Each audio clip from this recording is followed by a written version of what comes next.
Ja, hvala lepa. Najprej lep pozdrav vsem, ki ste se res odzvali v tako velikem številu.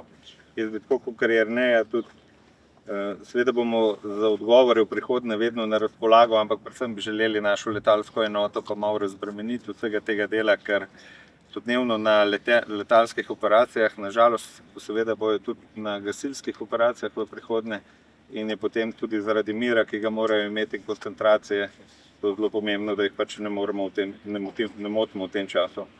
Tako kot je bilo izpostavljeno, z današnjim dnem začenja za celotno Slovenijo je razglašena tako imenovana velika požarna ogroženost. Zelo podobno smo naredili že tudi v začetku meseca julija, potem pa nekoliko zmanjšali na določenem centralnem delu in na vzhodnem delu. No, zopet pa so te vremenske razmere in stanje vegetacije na terenu takšne, da je bilo potrebno skupaj z službami, katerimi sodelujemo, to so v prvi vrsti gasilci, z gozdarji, z meteorologi in ostalimi, smo se pač vključili, da razglasimo za našim dnem, kot rečeno, veliko za celotno Slovenijo. Za 8 občin, ki so pa najbolj izpostavljene, nekatere od njih so imele že praktično od celega začetka julija tudi občinske razglasitve velike požarne ogroženosti, pa razglašamo tako imenovano zelo veliko požarno ogroženost. Gre za najvišjo stopnjo požarne ogroženosti, ki jo lahko kot uprava za zaščito in reševanje razglasimo, in to so občine Koper, Sežana, Divača, Hrpelje-Kozina, Komen, Nova Gorica, Miren, Kostanjevica in pa Renče-Vogrsko. Že sama lokacija jasno nakazuje, da gre predvsem za kraški svet, ki je v tem času doživel v zadnjih 14 dni relativno malo padavin, pa tudi tiste, ki so bile zelo intenzivne v kratkem časovnem obdobju in so seveda glede na stanje vegetacije, ki jo imamo, in na sušnost, ki jo imamo na tem predelu, bile absolutno nezadostne, da bi lahko trdili, da pač požarne ogroženosti na tem območju ni. Preden grem, kaj je dovoljeno in kaj ni dovoljeno na tem delu, mogoče še nek kratek pregled in primerjava zadnjih 5-6 let od leta 2020 dalje, kaj se nam je v resnici v Sloveniji dogajalo in kako pomembna je ta predvsem zelo velika požarna ogroženost. Zelo veliko požarno ogroženost od leta 2005 celo smo razglasili samo 3-krat. In sicer v letu 2006, 2012 in v letu 2022, ko smo imeli tudi največji katastrofalni požar na Krasu. V vsem ostalem času, praktično zadnjih 20 let, nismo razglaševali v Sloveniji zelo velike požarne ogroženosti, tako da to jo razglašujemo v tem trenutku 4. Velika požarna ogroženost je pa seveda bila vsako leto praktično razglašena na določenem delu ali pa na celotnem delu. Kaj je specifika letošnjega leta? Mogoče v primerjavi z zadnjimi leti niti ne beležimo neke ekstra rekordov v temperaturah ali pa v minimalnih količinah padavin v povprečju, ampak gre pa za kombinacijo dolgotrajne vročine. Praktično imamo letos že sedaj od danes naprej 3. vročinski val, kar se redko kdaj zgodi, da bi ga imeli praktično v juniju, juliju in v avgustu mesecu 3 vročinske valove, ki praktično vsak od njih traja skoraj 10 dni, kar pomeni, da imamo te vročinske valove nad 35 stopinj Celzija že en mesec. In to je kar precej specifično glede na ostale razmere v Republiki Sloveniji v preteklosti. In če se zavedamo, da je Slovenija 3. najbolj gozdnata dežela z več kot 55% pokritosti z gozdovi, kjer je na zahodnem delu ta submediteranska vegetacija, ki je zelo podvržena sušenemu obdobju, potem vemo, da je potencial zelo velik.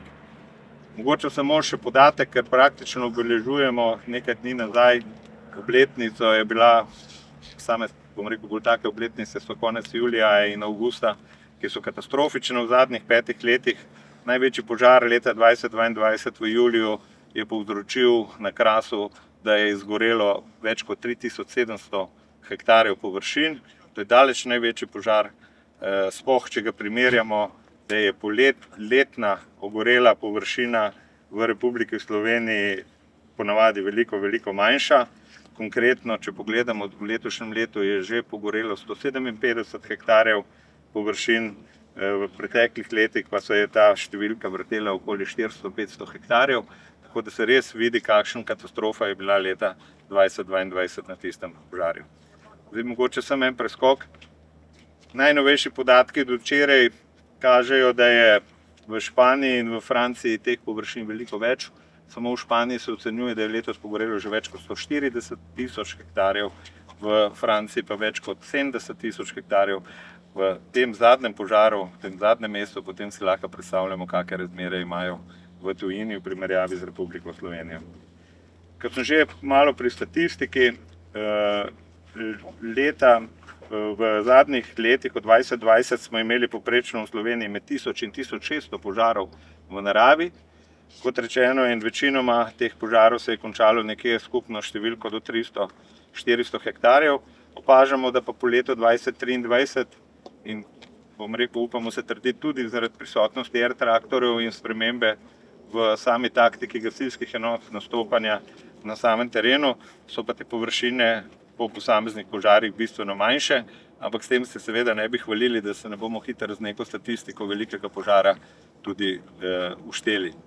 Imamo pa v letošnjem letu že tudi dva velika požara, ki smo jih imeli, tako da in sicer na področju Bohinja, kjer so naša letalska enota izvedla 42 odmetov vode, in pa Brestovica pri Komnu z 38, kjer je bila površina 20 hektarjev in velja za največjo površino, ki je bila pod požarom v letošnjem letu. Zdaj pa mogoče nazaj še k sami razglasitvi požarne ogroženosti, kaj je dovoljeno in kaj ni dovoljeno. V času velike požarne ogroženosti je prepovedano, to velja za celo Slovenijo, praktično uporaba odprtega okna na prostih površinah kjerkoli. S to, da je prepovedano odprt ogenj, povzamemo praktično čisto vse. Niso dovoljena kurjenja, niso dovoljeni pikniki, niso dovoljeni sežiganja, cigaretni ogorki in vse ostalo, kar ima za sabo odprt ogenj. V primeru zelo velike požarne ogroženosti pa je ta zaostritev seveda še večja, ker ni dovolj že ogenj, ampak je dovolj že iskra, da zaneti požar, in tukaj se pa potem prepovedujejo tudi določena vzdrževalna dela za težko gradbeno mehanizacijo oziroma z vsem, kar bi lahko povzročilo iskrenje in vse ostalo in bi lahko to na tako suhi vegetaciji povzročili požar, ki se pa v primeru zelo velike požarne ogroženosti širi nenadzorovano že zelo hitro in ga je zelo težko tudi omejiti. Kar nekaj vprašanj smo imeli tudi na podlagi zadnjih odmevov in gostov v odmevih, kaj pomeni težka gradbena in ostala mehanizacija. Treba je povedati, da tukaj ne govorimo v delu, ko govorimo o urbanih naseljih. Mi vedno govorimo o območjih, ki so naravna območja, kar pomeni njive, travniki, pašniki, predvsem pa gozdovi in v pasu 200 metrov okoli teh gozdov. Tukaj bomo rekli, že vsi vemo, da gradni goseničarji, ki delajo, ki grejo ob trde podlage in podobno, lahko povzročijo iskre. Prav tako se motorji z notranjim izgorevanjem razvijajo zelo visoke temperature in okolikor vi zapeljete na neko strnišče oziroma na neko travišče, ki je že dodobra posušeno, lahko ta neposredni kontakt visoke temperature tudi brez iskre zaneti sam požar. Zaradi tega se zelo izjemoma dovoljujejo tudi določena vzdrževalna dela na območjih z razglašeno zelo veliko požarno ogroženostjo. Zaradi tega tudi smo pri določanju tega območja zelo velike požarne ogroženosti zelo pazljivi, da ne gremo preveč široko na te zadeve, ker bi praktično zblokirali kompletno delovanje tudi vzdrževanja na tem delu. Govorim predvsem za primere vzdrževanja na cestah in pa na železnicah, ker te infrastrukture grejo zelo pogosto tudi skozi naravno okolje in tukaj nastajajo tudi lahko potencialne težave, zato smo stalno v navezavi z upravljalci cest in tudi upravljalci železnice. Kaj je še mogoče potrebno poudariti pri tem? Prebivalci, ki vidijo dim ali pa ogenj, najprej naj javijo na številko 112. To vzame nekaj sekund in seveda takrat imamo obveščene tudi vse primerne ekipe. Zelo redko se bo pojavilo, da je nek prebivalec ali pa obiskovalec na samem kraju, kjer se pojavi ogenj, takrat, ko bo gorelo 1 kvadratni meter ali pa 2 kvadratna metra. To pomeni, da je bil nekdo tam že od začetka. Ko se pa to razvije v par 10 kvadratnih metrov, pa nekdo brez opreme praktično varno te površine ne bo mogel pogasiti. In zaradi tega je zelo pomembno, da seveda probamo narediti maksimum, kar lahko naredimo, tudi zavarujemo ljudi, mogoče še kakšen avtomobil ali pa podobno in drugo premoženje predvsem in pa živali, ampak v vseh ostalih primerih pa res takoj pozivamo, naj se pokliče na številko 112. Ker edino 112 bo takoj kontaktirala gasilske, reševalne in vse ostale druge enote, ki bodo prišle praktično v nekaj 10 minutah na lokacijo ali pa v nekaj minutah na lokacijo in opravile svoje delo. Pri teh požarih in pri tej požarni ogroženosti je zelo pomembno, da imamo na razpolago tudi velike količine vode v naravnem okolju, kajti imamo veliko biomase, ki gori in zaradi tega praktično kdo, ki bo tam bil neposredno prisoten v naravnem okolju, zopet govorim, ne doma na vrtu in podobno, težko kaj naredil šlavhom vode, vedrom vode ali pa s čemerkoli drugim, razen res v tistih prvih par sekundah, če ugotovi, da je naredil pač neko neumnost in se je povzročil požar in ga lahko sam omeji že takoj na samem začetku. Toliko mogoče v tej prvem delu o razglasitvi. Še nekaj o ukrepih, ki jih izvajamo na Upravi za zaščito in reševanje v tem času razglašene požarne ogroženosti, pa tudi v času poletne požarne sezone. Sama požarna sezona za Upravo za zaščito in reševanje ni takrat, ker razglasimo, ampak velja že od 15. maja do 15. septembra, kar pomeni, da izvajamo res neke pospešene in zelo velike aktivnosti. V tem času tudi poleg ustanovitve naše letalske enote in nakupa air traktorjev v zadnjih letih se bistveno krepi tudi nakup vozil, tako v okviru uprave in gasilske šole, kot tudi posameznih gasilskih enot. Posebej smo izvedli sofinanciranje letošnjo leto po tako imenovanem programu KRAS, kar pomeni, da dodatno sofinanciramo vozila na območju 23 občin KRAS-a in širše, zaradi tega, ker želimo spodbuditi dodatno opremo na tem delu. Skupaj z Zavodom za gozdove, kmetijstvom in drugimi lastniki je bilo v zadnjih 2-3 letih narejeno zelo veliko na protipožarnih presekah, na dostopnih cestah in tudi na vodnih virih z hidrantnim omrežjem in posebnimi mesti za zajem vode, kaj se je na požaru leta 2022 pokazalo, da je bilo precej zanemarjenih poseg, da dostopi niso bili mogoči in da tudi nismo imeli ustrezne kapacitete vode na tem območju, tako da to se je sedaj tudi v res intenzivnem delovanju občin, kmetijcev in gozdarjev bistveno izboljšalo. Prav tako smo v tem času certificirali čisto specifičen in specialen modul za gašenje požarov v naravi z specialnimi vozili za gašenje v naravi, tako imenovani GFFF modul, ki je v evropskem naboru sil zaščite in reševanja, in ta modul je eden od tistih, ki bi lahko potencialno bil tudi sodelujoč v drugih državah, vkolikor bi zaprosili za pomoč v gasilcih in v tehniki. V vmesnem času pa seveda zelo intenzivno in usposobljeno deluje v Sloveniji. Samo povem, da tukaj posebej usposobljenih približno 150 gasilcev, ki so v večini prostovoljni, plus vsi poklicni gasilci, ki sodelujejo in strukture URSZR, to šteje približno 200 oseb. Zgrajen je bil poseben center, vseslovenski center za požare v naravnem okolju, ki je v prvem letu usposobil več kot 1500 slovenskih gasilcev, pa tudi drugih pripadnikov občin in vsega ostalega, zaradi tega, da lahko koordinacija, ki je ključna v takih trenutkih, deluje. Hkrati je pa v tem centru tudi bilo zelo intenzivno mednarodno sodelovanje z izkušnjami in usposabljanje tujih gasilcev, zaradi tega, da če Slovenija kdaj potrebuje pomoč ali pa gremo v tujino, da medsebojno se poznamo.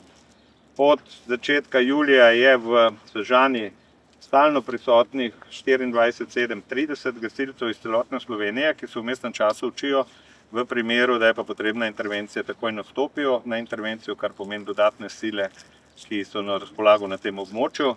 In takšna intervencija je že bila letos v Novi Gorici, kjer so skupaj z domačimi gasilci uspešno tudi omejili požar. In pa ne nazadnje, bi pa tukaj omenil še aktivnosti Gasilske zveze Slovenije.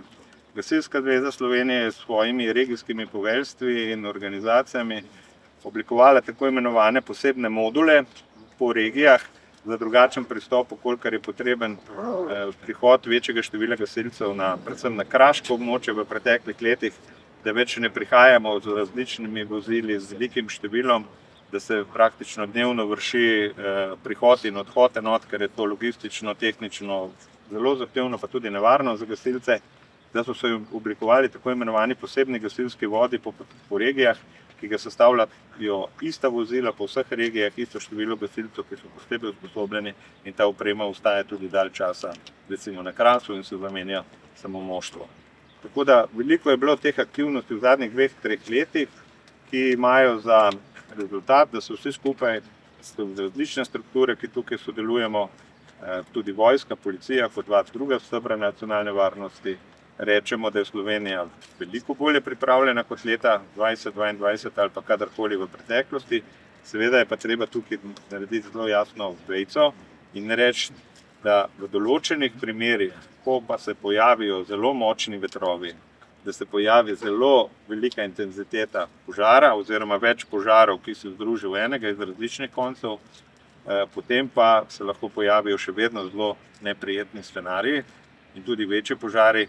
Ampak kot rečeno, glede na to, da je v zadnjem letu smo z R-traktorji posredovali že 12-krat v začetnih fazah in da praktično noben pod požarov se ni razvil v večji požar, lahko rečemo, da probamo že na začetku narediti tisto, kar lahko naredimo, zaradi tega, da je potem sodelovanje gasilcev, ogrožanje tudi gasilcev ne nazadnje veliko manjše, da ne bi se nam dogajali taki scenariji, ki se jih danes lahko priča v Grčiji, 3 smrtne žrtve med gasilci in posamezniki, enako je tudi v Španiji in Franciji, tako da res vsi skupaj en velik apel, potrpimo teh 14 dni velikega vročinskega vala, ki se napoveduje 50 dni in se odrečemo nekim aktivnosti, ki imajo za določene osebe ali pa celo cela mesta katastrofalne posledice in vseživljenjske tudi rezultate. Hvala lepa v tem prvem delu moje skupine. Hvala, direktor. V nadaljevanju bo pa Mitja Vidmar, vodja sektorja za izvajanje podpore gašenju iz zraka, natančneje predstavil delo enote z R-traktorji, pilotov in ostalih gasilcev. Enota ima na razpolago za gašenje zraka 4 letala. Imamo 8 zaposlenih lastnih pilotov in 3 pogodbene. To se pravi, da mi rabimo za operativno delovanje minimalno 10 pilotov in tudi stremimo k temu, da smo čim hitrejši, da smo popolnejši in da je ta odziv čim krajši. Aktivira nas pa seveda center za obveščanje. Ko se požar zgodi v naravi, nekdo opazi ali gasilci, vodja intervencije zaprosi za pomoč in takrat smo mi aktivirani. V tistem času pa v zadju potekajo pri nas postopki, in koordinator, tisti, ki skrbi, ki sprejme klic, in zemeljsko osebje ter piloti se potem ustrezno pripravijo, zemeljsko osebje pripravi letalo, piloti se pripravijo na letenje, koordinator pa koordinira vso operacijo, da to začne potekati čim hitreje in seveda varno in učinkovito. Mogoče še nekaj besed o tem, kje vse zajemate vodo in kako je tudi zajemanjem na morju? Zajemamo vodo na morju, po Bohinju, Mariborsko otok, Dravograd, Brežice, Brestanica. Seveda odvisno je, kje je lokacija požara. Probamo biti čim bližje in tudi, da zajemamo bolj na varno mesto. Se pravi, da se določenih mest tudi izogibamo, ker seveda prvo je varnost, drugo je pa učinkovitost. Imamo pa tudi ponovno možnost sporazum z Italijo, lahko zajemamo v Italijanskem morju, lahko gremo tudi v Avstrijo. Tako da imamo tudi različne opcije, če se zgodi. Se pravi, da je požar nekaj bližji, pa je za nas boljša opcija, da zajemamo v Italiji, gremo v Italijo. Če imamo nek na meji, pa je boljša opcija, da gremo v Avstrijo, gremo pa v Avstrijo. Sveda. Pa Hrvaško. Kako pa je v bistvu, če mogoče opišete en dan vaš v teh razmerah trenutno, koliko oseb je vključenega, kako poteka ta v bistvu vsak dan? V našo enoto je trenutno vključenih 25 oseb. Danes se začne pa vedno pregled dogodkov, kaj se dogaja trenutno v Sloveniji. Tudi če ni še aktivnega požara, koordinator vse skozi skrbi in pregleduje stanje, kakšno je v Sloveniji in s tem v primeru se mi prej pripravljamo na morebitni dogodek. Poleg tega pa upravljamo preventivne lete.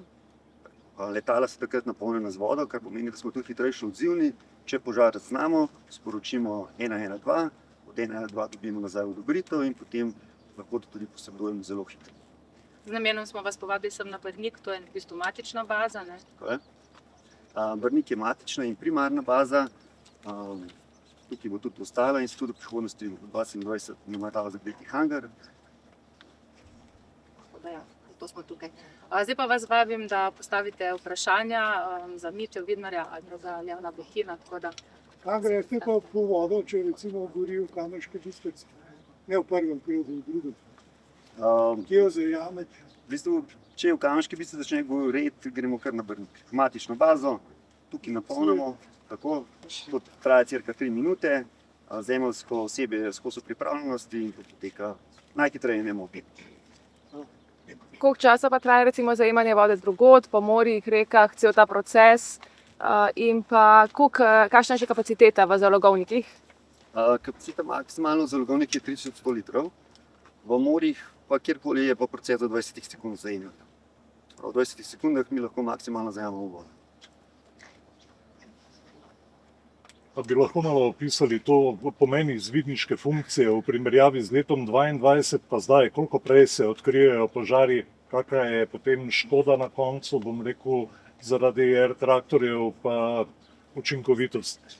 Škodo mi težko ocenimo, učinkovitost je pa definitivno zredno boljša, saj mi, ko preletimo določeno območje, ko vidimo požar, sporočimo, da je požar aktiven, dobimo nazaj feedback in mi lahko takoj odreagiramo.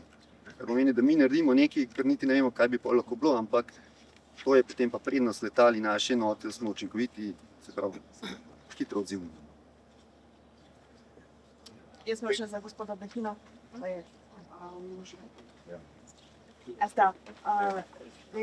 Vsaj občina Celje je včeraj razglasila požarno stražo. Ne vem, koliko je še takih občin, zdaj bi vi sami k temu spodbujali in to priporočate. Ja, v sistemu velja vedno dve ločeni pristojnosti, kar se tiče razglaševanja požarne ogroženosti. Prvo so lokalne skupnosti, in drugo je z nivoja države. Že to, da govorimo o eni lokalni skupnosti, je seveda čisto logično, da na terenu so ponekod zelo specifične razmere, tudi če pogledamo območja občin, ki jih tako imenujemo kraške občine ali pa obalne občine in tako naprej, imamo Koper, nimamo Izole in Pirana in podobno. In občine zelo dobro poznajo svoje območje, svoje specifike in veliko bolj logično je, da najprej nekaj občin razglasi veliko požarno ogroženost na svojem območju, ki velja, potem pa stopijo država. Za državo se nekje podrazumeva, da je večje število oziroma občin oziroma večje območje že tisto, ki je podvrženo neki zadevi. Zaradi tega mi ponavadi razglašujemo najmanj za večje število občin oziroma za celotno izpostavo, kjer jo imamo večjo požarno ogroženost. V tem primeru smo celo za celo Slovenijo. In vedno, kadar razglasijo občine, to požarno ogroženost njihova še vedno velja. Šteje se pa tista, ki je višja. Če občina lahko razglasi tudi višjo, kot jo imamo mi, recimo konkretno ste vprašali za občino Celje, če so oni razglasili veliko požarno ogroženost, mi smo jo sedaj razglasili, smo na isti stopni, veljajo iste omejitve, oni morajo pa pač organizirati požarno stražo in ostale aktivnosti na tistem delu, neke preventivne zadeve. Če bi pa se oni odločili in ugotovili, da za njih velja pa zelo velika požarna ogroženost, pa tudi lahko razglasijo, kar pomeni, da imamo lahko tudi višjo stopnjo, kot jo je razglasila država za tisto območje na lokalnih predelih, če želi to občina. Tako da občine pri tej zadevi samostojna, enako kot je samostojna država, in občina seveda dela na manjšem območju in pozna tiste specifike veliko bolj. A lahko še nekaj o pomenu dobre koordinacije, konkretno za Bohinjsko jezero, lokalno gasilsko društvo, občina, zajem vode se je recimo dogajal v času tako velikega turističnega obiska, zavarovanje območij, to je kar potekalo. Ja. Bom rekel, naši piloti so vedno zelo skromni na besedah. Niso tako, ne gre tako, kot bom rekel, mogoče nekaterim drugim nam, ampak ključno je poudariti točno to. Mi vsi skupaj smo v boju proti požarju lahko uspešni, samo če delujemo čisto na vseh ravneh. Od konkretne ravni vaškega gasilskega društva do lokalne skupnosti, do regije in tudi do države. In tudi različnih struktur, ne samo gasilci, uprava za zaščito in reševanje, ampak tudi drugi pripadniki, recimo gorske reševanje, omenjen je bil Bohinj. V tem primeru mi praktično letos beležimo več požarov na območju Gorenjske, kjer so sodelovali tudi gorski reševalci, ki so pomagali glede na zahtevnost terena, enako tudi na zahodnem delu Slovenije. In tudi vse druge službe, od potapljačev in vseh ostalih, ki nam zelo pomembno pomagajo pri vzpostavitvi tako imenovanega varnega koridorja na vseh teh vodotokih, rekah, jezerih in tudi morju, da lahko mi uspešno zajemamo vodo.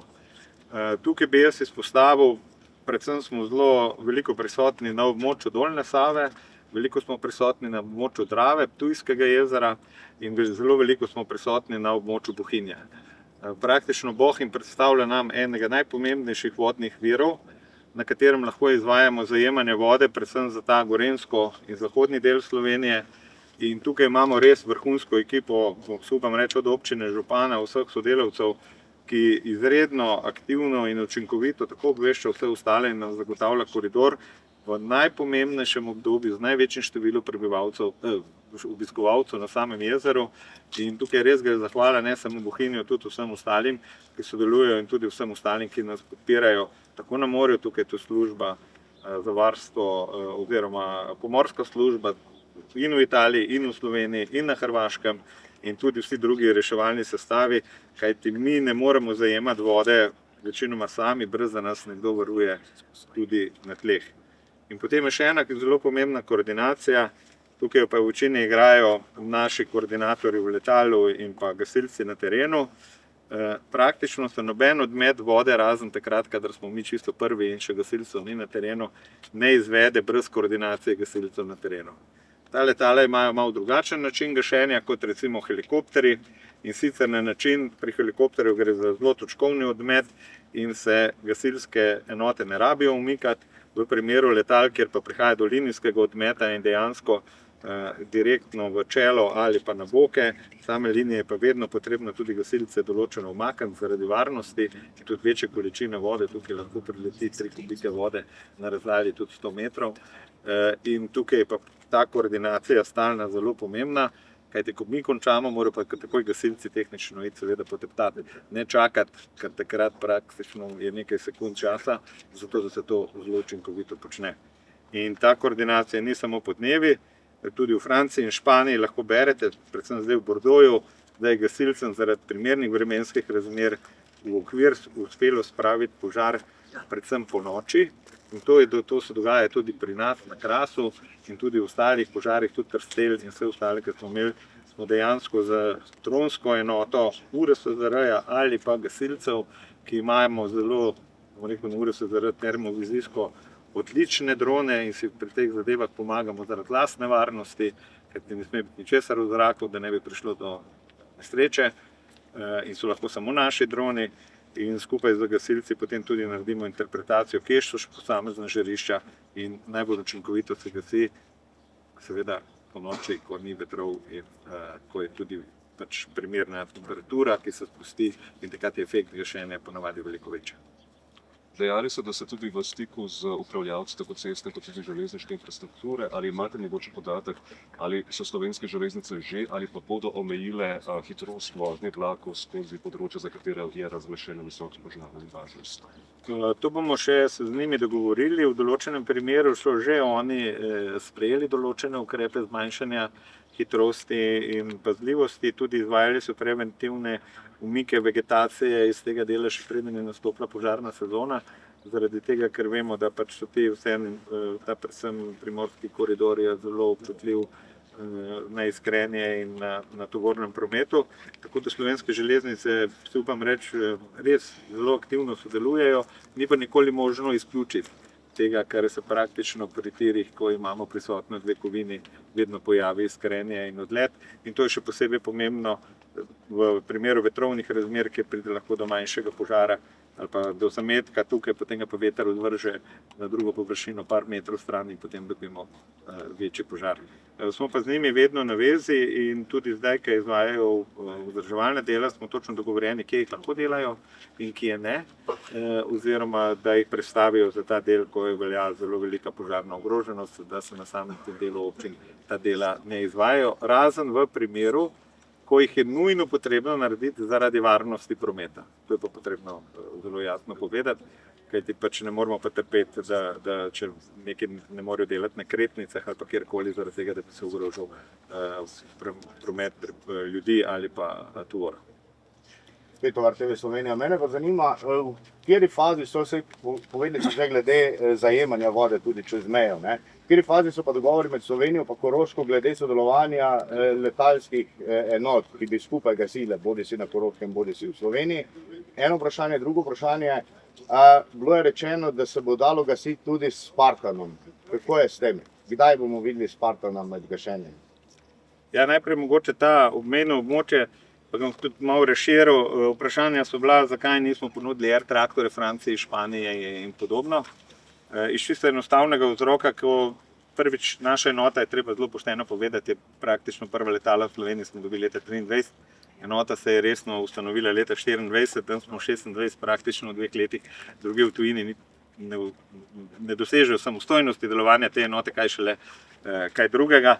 In mi smo že takrat povedali, da pred letom 28 zelo težko, da bomo šli na neko misijo v tujino, ki traja par dni, ker morate vzeti kompleten ground support, tehnično osebje in vse ostalo, zraven vsakega aviona ali pa helikopterja. Recimo, ko smo ponudili helikopter, je bilo osebje skupaj z 3 nujnimi gasilci 10.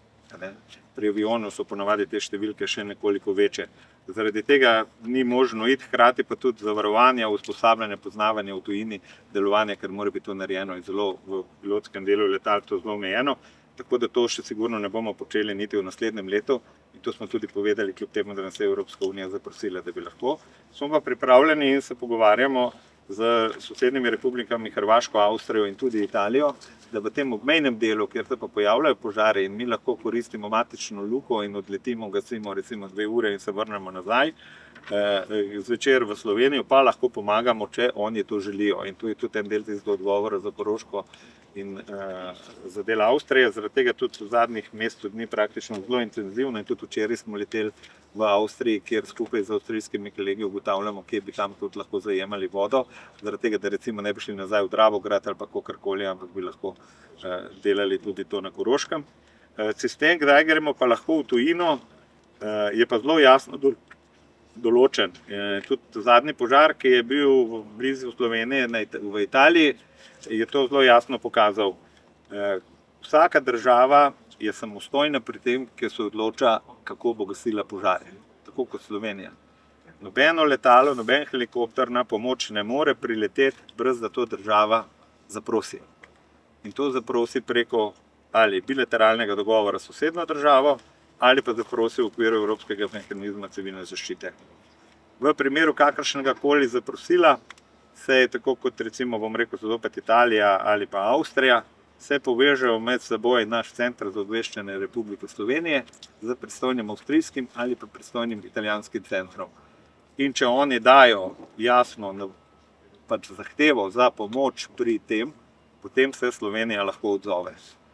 Odzove se pa, kot sem povedal, lahko z tem, da gremo pa pogasimo, pa pomagamo gasiti in se vrnemo nazaj. Ne, da tam pač lahko tudi oskrbo letala, tudi v Trstu tankamo letala in podobno. Lahko tudi to naredimo, ne bomo pa tam pristali bili čez noč oziroma večje število dni. V tem primeru se bo koristilo druge kapacitete. Razlika pa je v primeru helikopterskih enote, Slovenske vojske ali pa Slovenske policije, ki je pa usposobljena in je bila v preteklosti tudi že večkrat uporabljena za pomoč, tudi večdnevno v drugih državah, kot primer Makedonije, in enako, če bi kdo zaprosil, bi tudi v tem primeru se lahko to zgodilo. Tako da za Avstrijo pa tudi posodabljamo tako imenovan bilateralni sporazum iz 90-ih let, ker vmes smo šli tudi kot Slovenija v Evropsko unijo in so se nekatere stvari spremenile. Pa potrebno je povedati, da v Avstriji imajo drugačen sistem, glede na velikost države, tam imajo dežele veliko večje pristojnosti, kar se tiče tudi gašenja, ne pa sistema zaščite in reševanja, in so praktično dežele tiste partner slovenskim občinam v tem delu, država je pa Avstrija v Sloveniji. Spartan? Še glede Špartana. Špartan spada sicer v domeno drugega dela ministrstva in Slovenske vojske, zato jaz, bom rekel, lahko povem samo tisto, kar dobim informacije od njih. In tudi ne bo pač v naši domeni, ker to bo še vedno vojska, tako kot imajo helikoptere, in če bomo potrebovali, jih bomo pač poklicali na pomoč, ampak je njihova zadeva povsem samostojna. Po naših informacijah naj bi do konca letošnjega leta ta modul prišel v Slovenijo in v naslednjem letu naj bi se ekipe usposabljale tudi za delovanje s tem delom. Tako da letošnjo požarno sezono in do konca leta sigurno ne moremo pričakovati pomoči Spartana. Je pa ta modul, to pa vemo tehnično, je precej drugačen kot so tisti moduli, ki so bili v Spartanu leta 2022 iz Romunije in podobnih držav, kjer so praktično kocke vode odmetavali. Ta modul je narejen tako, kot so narejeni sodobni moduli, z izpustom vode, kar pomeni, da lahko spustite vso količino 5 kubikov naenkrat ali pa lahko delno v večjih fazah in gre praktično kot slab, zelo podobno kot imamo mi, ni kot bomba. Eno vprašanje, bojo šli slovenski gasilci mogoče v Španijo ali Francijo? Slovenski gasilci v tem trenutku ne bodo šli ne v Španijo, ne v Francijo. Imeli pa smo, pošteno povem, pripravljen modul, da bi z današnjim dnevom lahko tudi zapustili Slovenijo, če bi zaprosili Španija ali pa Francija to vrstni modul preko sistema. Oni so zaprosili določene gasilce za vozilom, ampak so se predvsem javili Romuni, ki so bili že predispozicionirani, so bili na samem kraju, in potem tudi Srbi, ki so bili sam ga zaprosila in tudi v stiku z njimi ne pričakujejo v teh dnevih, da bi šli. Mi smo pa tudi povedali, ker smo modul v sklopu Evropske unije, glede na zaostritev vremenskih razmer tudi na Balkanu, da bi, če se nas bo dispozicioniralo, raje šli v tujino, raje, v narekovajih, na območje tam, kjer smo že veliko bolj bili prisotni, to je Balkana, južno od Balkana, nekje do Grčije, zaradi tega, ker je premik vozil, ker tukaj moramo iti z vozili, ne samo z osebjem, seveda tukaj veliko hitrejši, pridemo v 24 urah in zato lahko začnemo. V Španiji bi zato potrebovali približno 1 dan in pol, da se sploh premaknemo logistično in da gremo potem v aktivnosti. Zraven smo pa tudi prvič bomo sigurno koristili kapacitete Slovenske vojske in smo že dogovorjeni tudi za primere Francije, bi bilo tako za Špartan, da Špartan pripelje naše ljudi z opremo, vozila grejo pa seveda po cesti, in da tudi rotacijo gasilcev, ki se izvaja na 3-4 dni, ker so potem preutrujeni in ne morejo več ustrezno gositi, novo ekipo pripelje Špartan, odpelje pa staro ekipo, tako kot delajo to vse druge države v Evropi. Gospod Vidmar, a smemo sami še majčkeno od vas slišati, kaj je, da pri tem načinu pilotiranja R-traktorjev najzahtevnejše? Sliši se kar zahtevno delo, nekaj so razmere, gašenje požara, drugo samo letalo, v nekem trenutku težko, ko odvržete vode, lažje. Ali lahko malce opišete to? In pa še, kot je ravno kar spomni ponovno gospod Behin, gre za popolnoma novo enoto 8 pilotov, ali ste vsi usposobljeni za vso rokovanje z R-traktorji? Ne, vseh 8 pilotov, ki so trenutno zaposleni, še niso usposobljeni v celoti. To je proces, ki traja leto do 2 leti in do tega še nismo prišli. Se pa trudimo, da pospešimo to oziroma da čim prej pridemo do tega. Seveda, rokem usposabljanju in varnosti. 3 pilote. 3 pilote imamo pa že usposobljene za vse situacije. Kar se tiče pa letalo je specifično, kar pomeni, da v eni fazi je letalo kot letalo, v drugi fazi je pa bolj. Specifike letala se drastično spremenijo. To pomeni, z ene faze letenja greš v drugo fazo letenja. Tudi pristajanje na vodi in na drugih, letališčih, travnatih in asfaltnih, pomeni eno način pristajanja, voda pomeni drugi način pristajanja. To se morajo piloti in tudi to bolj zavedati in usposobiti za take operacije. Zato niso enostavne operacije in potrebujemo tudi več usposabljanja za to, da to lahko delamo varno. Ker letalo je čisto drugačno, ko je obremenjeno. Kaj je vam osebno najtežje pri tovrstnem pilotiranju? Pri gašenju? Težko rečemo, kaj je najtežje. Definitivno je pa odvisno od specifike, gre lahko tudi za odmet, lahko gre za zajemanje vode, odvisno kje se zajema. Imamo določena področja, ki so zahtevna. Oziroma Slovenija ima skoraj v primerjavi s tujino veliko zahtevnih točk zajemanja razen morja. To pomeni, da piloti morajo biti sposobni, da se take zadeve, ker nimamo velikih prostorov, velikih jezer, da bi lahko imeli določene varnostne mehanizme bolj prisotne, zato se pravi. Odvisno od situacije, lahko je to točke zajemanja, lahko gre pa za sam odmet. Hvala. Smo zaključni. Tako je tle, samo če nekaj točk. Kako zahtevne. Zadnji požar, ki smo ga imeli na zahodnem delu Slovenije in smo zajemali vodo v Tržaškem zalivu v podpori italijanskih kolegov, ki so naredili varno zajemanje, je praktično bil krog aviona 6 do 7 minut.